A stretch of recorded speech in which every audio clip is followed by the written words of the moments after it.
I watched an interview a long time ago.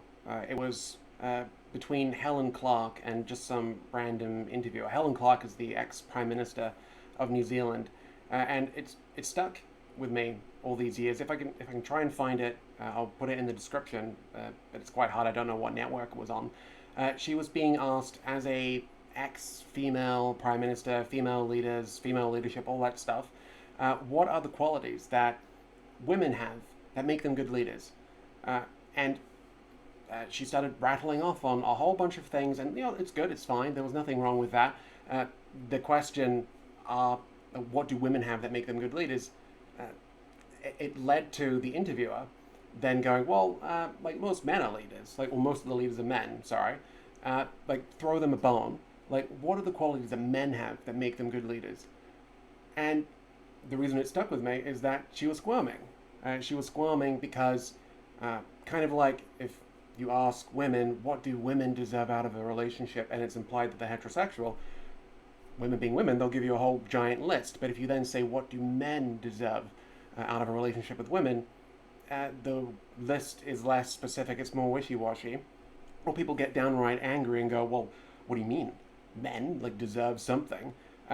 Helen Clark, when she was asked what leadership qualities do men have that make them good leaders, uh, well, she fished for a long time and she was squirming, and the conclusion that she came to, backhanded because it kind of had to be, because she couldn't suggest in the spirit of feminism that men might actually have some quality, like, within them that women don't, or that women are lacking more often than not.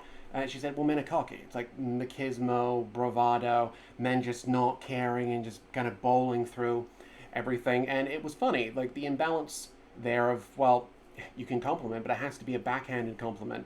And it fits in, like, this arc that I want to point out quite quickly, maybe with like the theme of like what I want to get into with this channel if I keep on doing it. It's the imbalances that are justified in the spirit of progressivism, where like the justification for it is like a one-way valve in progressivism, where you have to shit up the line on people to justify your own positions. Like, well, this group of people, women, they're the preeminent victims of men. So if we say that in the spirit of diversity, a business staffed entirely by women, is it suffering from a toxic lack of men? We all know that the answer is no. And like, we kind of know why, but you're not really meant to point it out. Well, this business is suffering from a lack of trans women, like, and it's staffed entirely by women. And at that point, people go, well, fuck. Like, it shouldn't actually matter, because if trans women are real women, then they're being represented by real women anyway. But that's not how it works. It's like a trans male is not going to be, if they're a real male, they're not going to be seen as having male privilege. A business that is staffed entirely by men, it's staffed by men, run by men, everything is manly men, and it's successful, and they make a lot of money. Well, I mean, there's a problem in this, isn't there? Like, there's no women. That where are the women's? Like, women deserve high-paying jobs. This business must be suffering. But we know that the reverse isn't true. Of this business is staffed entirely by women. Everything is great.